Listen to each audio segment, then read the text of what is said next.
morning's here. Kyle and I back here conquering the world while the intro is playing. Hey everyone, welcome to another edition of the Disney Morning Show. You remember me. I used to do this show a lot, and then I started traveling. I am Doobie Mosley, co-founder of Laughing Place. That's our executive editorial director, Kyle Burbank. Hello. And we are here to talk talk Disney with you. So yesterday I was in StreamYard for the first time in forever. They made so many changes. The one Kyle just mentioned moves to top. That's stupid. But it has individual audio control. You can adjust everyone's audio individually. Just click on that little people icon. So unfortunately, I don't know if I'm too loud or too soft because I can't tell. But Well, comment. Where is everybody? I see no comments. really? They were there. I see comments. Okay, good. I'm not seeing the alerts, so maybe I accidentally hit the button earlier. We've got Glad Fred to know Ramirez people are there. Gio is there. Nikki B. JPP. Yeah. Let us know how we should fine-tune these audio settings now that we have such capabilities. I wonder, so let me put it on people because it has so I'm talking now, I see where it goes. It has a meter. Now you talk. I'm talking, and this is my meter. I seem to be going between 2 and 3 sometimes. Yeah, I think our meters are relatively pretty much the same. But if I'm wrong, someone let us know. Hey, let's start the show already.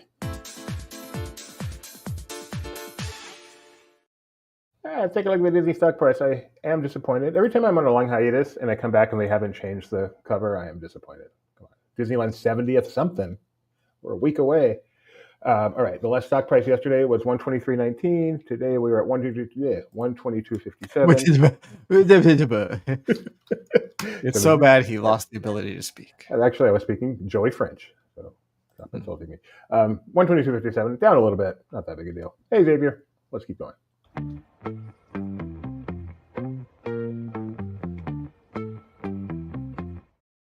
Rachel. Hello there, and welcome to another edition of the LP Disney Weather Report. Let's get to the weather. Anaheim is sunny today and will slowly warm to a surprisingly high of 87, reaching that peak around 3 to 4 p.m. Walt Disney World will be mostly overcast today and will end up just shy of a triple-digit heat index repeat. Castaway Cay could see some showers and storms in the late morning into the early afternoon today and will be around 82 degrees. Meanwhile, Lookout Cay at Lighthouse Point will also be stormy today and won't clear until this evening. Temperature-wise, they'll sit around 81, but 80% humidity brings the real feel to nearly 90. Disneyland Paris is sunny this evening and relatively cool. They're currently in the mid-60s and will dip into the 50s by midnight. Tokyo will again feel like 103 tomorrow and will see mostly sunny skies. Shanghai will be mostly sunny during the day tomorrow and will breach the 90-degree mark, although 65% humidity will make that feel even hotter. Lastly, isolated to scattered thunderstorms will move into Hong Kong overnight and will hang around through lunchtime. After that, it will be mostly cloudy and reach a high of 88 that feels like 101. And that will do it for another Disney weather update. Have a great day, and I'll see you soon. Bye for now.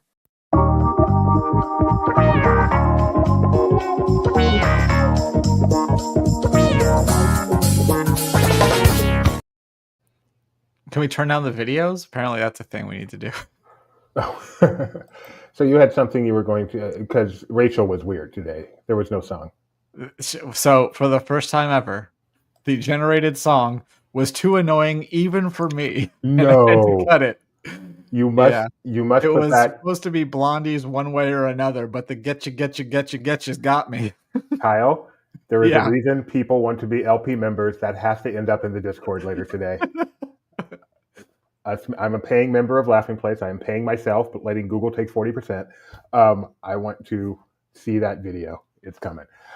All right, let's get started with the news. We're going to start with the first day without a river.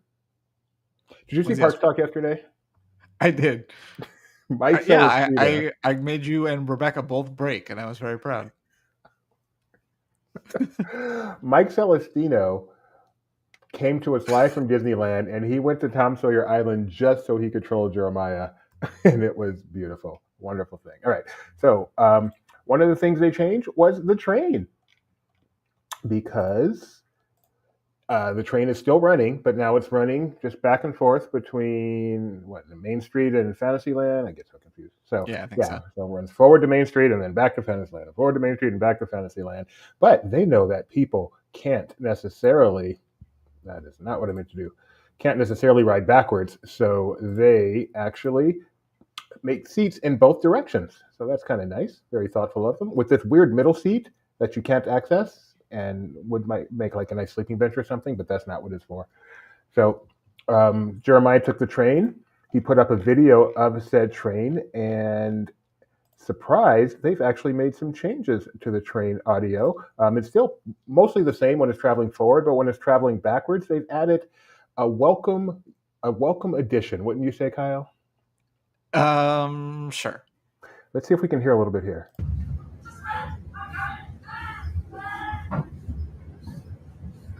It sounds like someone getting murdered.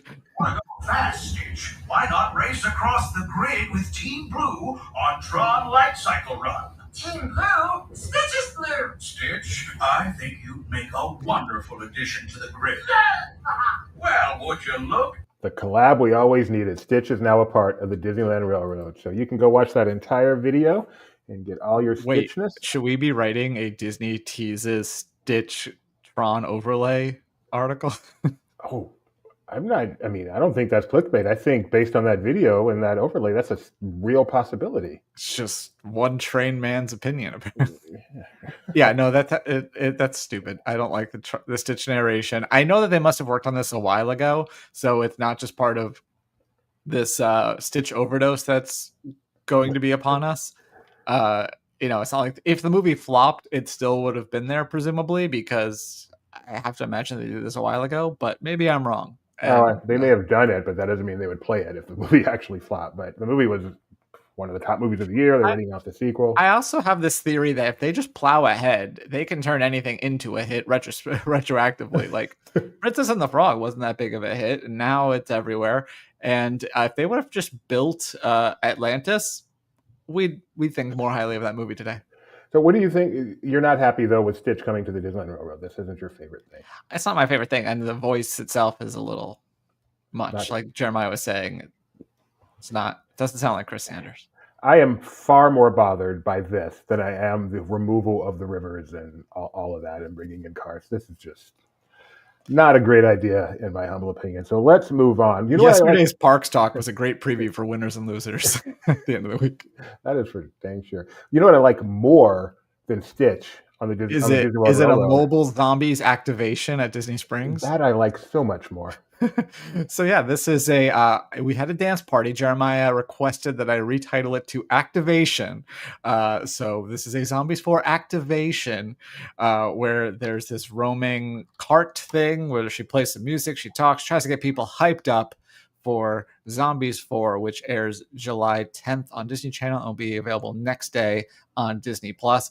Now, I am old enough to remember the thing that they did for Ariel for Disney Junior a while ago. Then if you scroll down, you'll see that, and it was similar. And that was actually exactly a year ago, last July, they debuted that. So similar concept. The Ariel one was a little bit more fun, and it had bubbles that it shot off. So I think this is a downgrade overall. I agree. Yeah, but Zombies is a downgrade over Little Mermaid, so it kind of.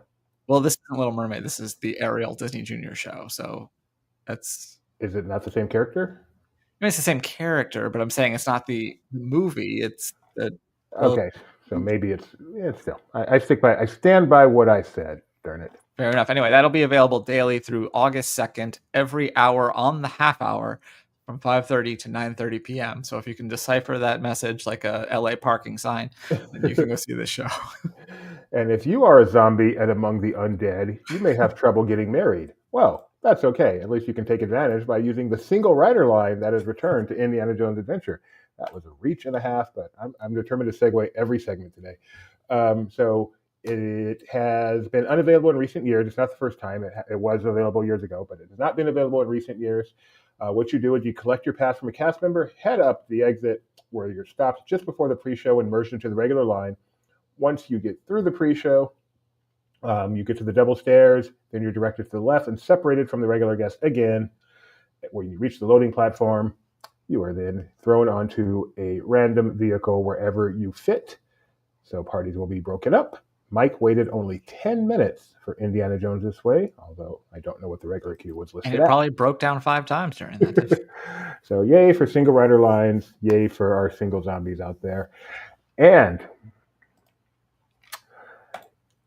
if you're too scared to ride Indiana Jones while you're waiting for your friend who was riding alone in single rider line because you're too afraid to go with them, you can go enjoy the new Tiki Room, which is now It just also could have reopened. just been like Wall in Adventureland. No, that's too easy. That's too easy. Come on, Kyle. So the Tiki Room walls have finally come down. The attraction is reopened. No major changes within the attraction. There are some lighting updates and such. Ooh, But Dutch angle. we wouldn't know because we didn't get a video. But we do have the exterior, which was the major change. They rebuilt this tree, took detailed scans and such so they could rebuild it accurately. And here it is. Did Mike get a video of it in action? Oh, we didn't get that either. All right. Well, oh, yeah, we did. Yeah, we did. Okay. Oh, I can play that. Looks beautiful. Really does. So Tiki Room is back, and we really missed the Tiki Room on our recent visits. That's something we thoroughly enjoy. So yay for that. And finally, as Kyle mentioned, there are winners and there are losers. Tiki Room, a winner. Sitting down while you eat, not so much. So you know what? I took this one from me, but I really think you should do it, Kyle. Okay, so you might remember a few months ago, the Port Royal, this merch shop turned into what they called a jazz club. It was just a seating area for the nearby quick service restaurant. And when we got the photos, we're like, you know what? This actually looks pretty nice. They did a good job with this. Well, apparently, people sitting down to eat they don't spend as much money as people buying merchandise. So after just a few short months, this jazz club is gone. You need another place to buy your Haunted Mansion and Nightmare Before Christmas merchandise. Can't find it anywhere else. So this is back to being a store. What is this? Less than 2 months, right? I think so. Yeah. Yeah, pretty short lived. So, remember when we thought we were getting knocked down to become part of the extended queue for Pirates? I don't think that's probably not happening either. So we have a couple of stories which we're a little cynical on. No reason to be cynical on this one. So let's be positive here. Where? At the Golden Horseshoe. I've never seen the Golden Horseshoe be used for an exhibit before. Am I not remembering? Do you have any memory of that, Kyle? Yeah, a little bit. More for like special events and stuff, though. Good point. Yes. So anyway, this is not special event. This is a limited time, but it is during regular park hours. It is June is Black Music Month, and this exhibit in the Golden Horseshoe, you can see it's right there on the stage, highlights the cultural significance that Black country artists had on the genre that's been integral to the American culture. It is there right now, Golden Horseshoe, and it will be there on the main stage through July 11th. So hurry up. Kind of like that. And so it's another thing being changed at the Disneyland Resort. They are removing. You can do better than that. No. So the mobile checkout. You were previously able to choose the mobile option in the Disneyland app. You'd scan some of your items, show the QR code to the cast member at the door, and they've removed it from not every store, but several stores: Pioneer, Mercantile, Bonanza Outfitters, Disney Clothiers Limited, China Closet, Plaza Point, Engineers, Souvenirs, the Star Trader, Doc Andor's Denim Antiquities, and the Star Wars Trading Post. You can still use it at the Emporium, Elias and Company, Avengers Vault, Web Suppliers, World of Disney, and Avengers Reserve. Now, if I had to guess, Doobie, yes, why this would be, is because I'd imagine that the whole point of mobile check and go isn't just convenient for people shopping, but also probably helps with labor costs. But if the offering at those other locations if it wasn't very popular, now you actually have to have someone staffed at the door that you wouldn't have to have otherwise. So it could turn into a negative labor arrangement. So maybe that's why. That's my only guess as to why they would take away this feature. That is very logical. So they're not taking it away to make more jobs for cast members. They're taking it away to reduce jobs for cast members. Yeah, I mean, if they're just going to have it they still have it at the kind of the places that are known to get busier, the Emporium and Elias and Company, the flagship stores for each That park. kind of makes sense. And I mean, the whole point of it is to save time. So if these stores aren't particularly popular and it's not saving you a lot of time, not a big deal. Okay.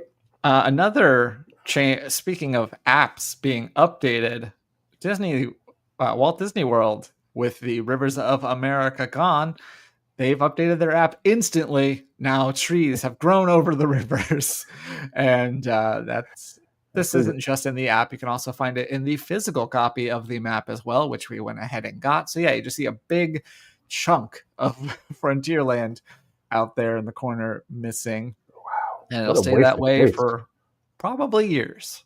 What a waste of space. The park looks really funny that way. And if besides digital representations, let's take a look at what the the closed Rivers of America rather looks like. We got photos of that, including one of the weirdest. So they don't have all the construction walls up yet. Those won't be going up right away. But they have put up some construction things, including this random door that seems like it's supposed to be part of a magic trick. I feel like I'm in a Lars von Trier movie all of a sudden. I'm just supposed to pretend that this is like it's on stage or something. I can't understand the door.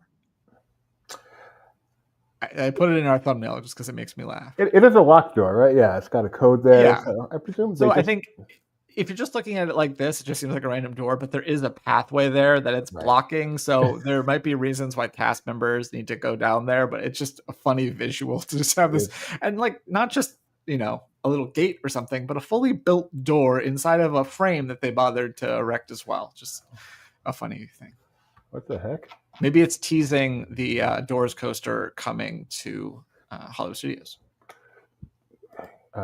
Jim Morrison is getting a coaster? Jim Morrison? The Doors, yeah. The Doors, yeah. They're taking over Rock and Roller Coaster. That would actually make a lot of sense. Couldn't get much higher. Anyway, gonna find the next button. And I've had my share of bad reviews. I still remember my first good one, though. Everything else in this production of Our Town was simply terrible. Joey Tribbiani was abysmal. Speaking of abysmal, Philadelphia in general, but It's Always Sunny in Philadelphia. Wow. Philadelphia sports, how's that? So, okay, that's much better. Okay. Alex had a chance to review season 17 of It's Always Sunny in Philadelphia. His headline is that it's sharper, sillier, and still unapologetically gross. And his subhead is a Disney-fueled season sees the gang go full synergy with nods to Abbott Elementary, The Bear, and The Golden Bachelor. His final paragraph, nearly 20 years in, It's Always Sunny in Philadelphia still has the sharpest teeth in the game. The show remains unapologetically itself, and season 17 proves that not even time, changing social norms, or cross-promotional synergy can water down its bite. If anything, it's only gotten funnier and more aware of how to weaponize the world around it. And he gives season 17 of It's Always Sunny in Philadelphia 5 out of 5 golden roses. So, Kyle, you know me as well as anyone in Missouri. Would I like this show? I've never watched it, so I don't know. Okay. So that is I will probably watch the Abbott crossover because I watched the other end of the Abbott crossover, so it only makes sense. And the rest. And speaking of Abbott crossovers, Mickey Mouse Clubhouse Plus has a photo spot in downtown Disney at the Disneyland Resort. Mickey Mouse Clubhouse Plus is coming to Disney Junior on June 21st, 2025, Disney Plus on July 22nd. If you have a kid, you know Mickey Mouse Clubhouse. That is just a fact. That is a legit fact, not an opinion. I watched hours and hours and hours and hours of this. I know the hot dog dance, Oh Toodles, and all the rest. So this is near Star Wars Trading Post, and presumably it will be there, at least until the show hits the air, but we're just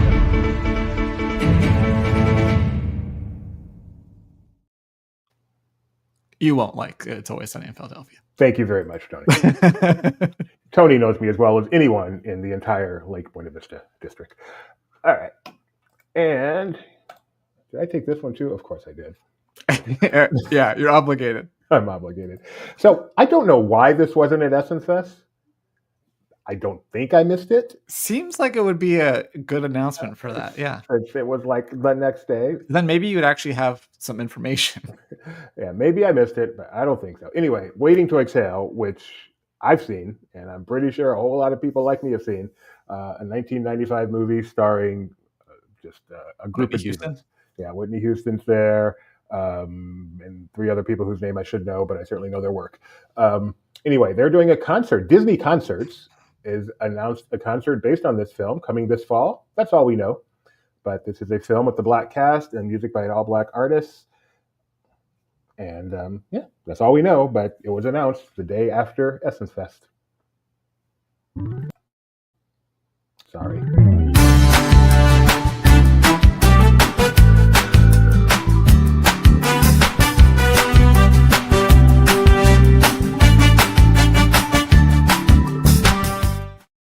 And speaking of Essence Fest, that's where I was last week, Friday, Saturday, and Sunday. We need to close that blog so it can show in the right direction. Oh, sorry. That's okay. So anyway, I blogged it, live blogged it, tons of pictures, articles, videos, more to come. It will be the LP on location this Sunday, but it's pretty cool. So this is the Essence Festival of Culture. It's put on every year in New Orleans, and Disney has actually the biggest booth there. I'm pretty sure maybe the Coke one's about as big, but Coke is mostly a stage. So Disney is huge, and they give away ears every year, and everyone's walking around in their Disney ears. Essence is a magazine for gear aimed at Black Americans. So that is why everyone you see in these pictures is Black. And there's a photographer I saw on one of your videos who was White. Yeah, not everyone is Black, but I mean, everyone obviously is welcome. But I would say, other than vendors and people working there, 99.5% of the people who attend are Black. So had a great time. Disney has a huge booth there, which got tons of pictures of, and they regularly bring people up to do presentations, whether it be telling you all about the Disney Cruise Line or Cool Kids Summer or whatever. They bring characters out. Here's Tiana, Mickey and Minnie come out. They have the dancers that continually come out and do amazing dancing. That was my favorite part, is just watching the dancing. I love to watch dancing. Here they are. Power of Joy crew, and they are just amazing. They give away so much stuff. They gave away 3 cruises, 3 Disney World trips, 3 Disneyland trips over the 3 days. It is amazing. You just walk in, you give them your email address so they can market to you. You get free ears, you get a bag, and you get entered to an instant. You might walk out of there with a cruise. It's just crazy. So tons of fun, some presentations as well that I saw. And like I said, this is all on Laughing Place, and much more coming up on Laughing Place. If you want a good general overview of it, just check out LP on location this Sunday. And yeah, that's it. How many beignets did you eat? I ate no beignets. I ate well. The food in New Orleans. I mean, New Orleans isn't exactly my scene in terms of being a party place, but the food, just any place that it's like, to get a license to sell food in New Orleans, you have to be really, really good, even if you're just selling the most basic thing in the world. So I ate very, very well, but no beignets this time. I had a key lime pie. That was excellent. Did you film an in-depth look at your hotel room? My hotel room, the old number 77, which I can recommend as long as you know what you're getting. The staff is really nice. It's a nice little boutique hotel. All the other guests there were really friendly, and it feels like a decent hotel. The room is tiny, slightly bigger than I'd say on par with, slightly bigger than an inside stateroom on a Disney cruise. And there's no windows in my room, and many of the rooms are marketed as which I did not know that was legal. Like, honestly, like, I think about it, in a house, to call it a bedroom, you have to have a window. You do not have to have a window. So I stayed in a windowless room. It feels like a cell, but overall, I would say there again, I now know what I'm in for. It does have the feeling that, or because you wake up in the middle of the night, you have no idea. Is it 1 a.m. or did I oversleep and it's now noon? No idea, because you're inside. Fun place, fun event. I love my 3rd year going to Essence Fest. My first time staying at this hotel. Hopefully, I will be back to both.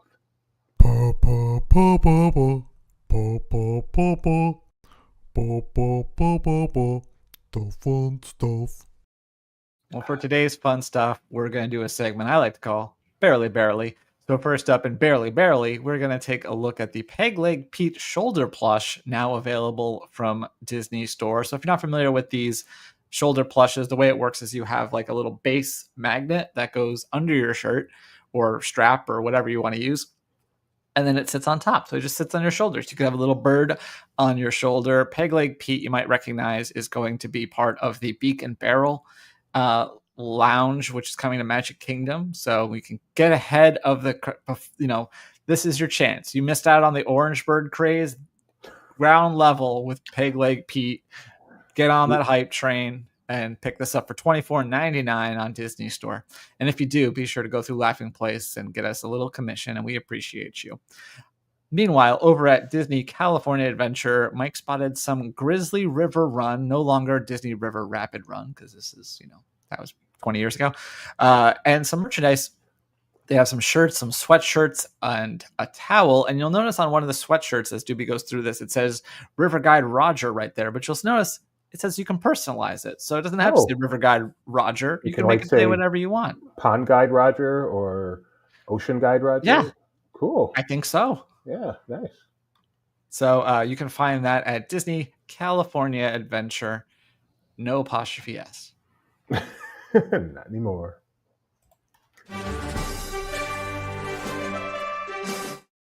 We've reached the portion of our show where Kyle was going to show off just how smart he was. So how did, I assume you asked yesterday, how did Luke do yesterday? It was Tony, and he did pretty well, except what was the one that took him a while? Oh, he I had to give, Doobie, let's see if you can get this. It was an equine movie released in whatever year, I don't remember, 2013 maybe. And I had to tell him that it was not called Ocean Cookie.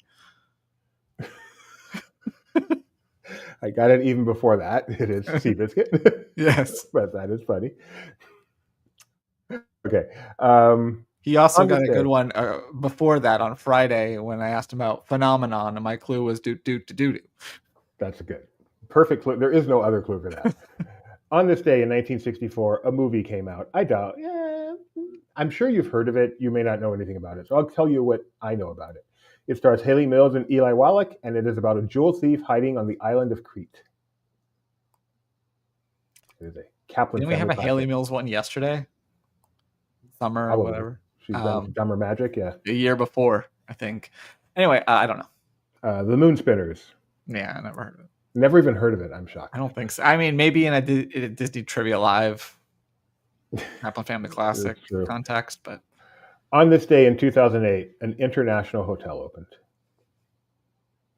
I think I know this because watching Parks Talk. Is at the Ambassador Hotel in Tokyo? It is not. That was 25 years ago. This is 2008. But you are in the correct resort. Okay, so 2008 and Tokyo. Wouldn't be Disney. That would Miracosta. Miracosta would have opened in 2001, though. What other one is there? Disneyland? Yes. Weird, I know. And now I'm like double checking. Is I got bad. No, info. I just would have thought it was original, but no, it opened in 2008. All right. Maybe before that it was owned by the Rather family. All right. And on this day in 2022, an MCU film opened. 2022? Yes, that's recent. Yes. So that was 3 years ago. Very good. Yeah. I'm trying to think of so is it Ant-Man, Quantumania? Blank embarks on a journey unlike anything he's ever faced. A quest for inner peace. Doctor Strange. Fred Ramirez is wrong on this one. Now Fred Ramirez is right on this one.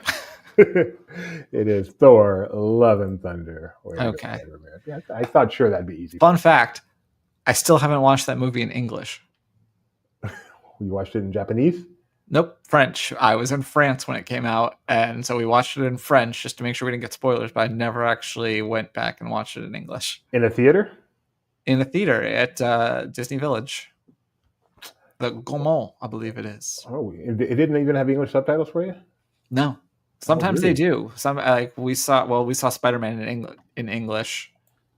But yeah, they didn't have any English showings for some reason. Wow. Maybe because it was France. I'm gonna check the things while I tell you that today is another 3-show Tuesday coming up at 4:00 Pacific. Today we'll have real Barely Necessities, more beyond my little barely. And then at 7:30, the return of Disney Trivia Live. That's right. That's where they do Disney Trivia. Live. We'll talk about it tomorrow, but wow. 2025 holiday season details are here. That's just crazy. Yeah, well, actually, what's crazy is that when they announced them, I'm like, yeah, we already knew all of this. Like, what's the new part that I should have them write about? And then I'm trying to find our article, and I realize that it's not there. And that's because I'm thinking of the 2024 announcement. So, yeah. There you go. That's how fast it kind came. of day it's been. Anything, Kyle? Nothing that I see. All right. In that case, folks, thank you for joining us. We'll be back tomorrow. It is 3 Show Tuesday. So stay tuned to this very channel. Like, subscribe, ring the ring-a-ding-a-ding-a-ding-a, and select. That's it. Come join us. Bye.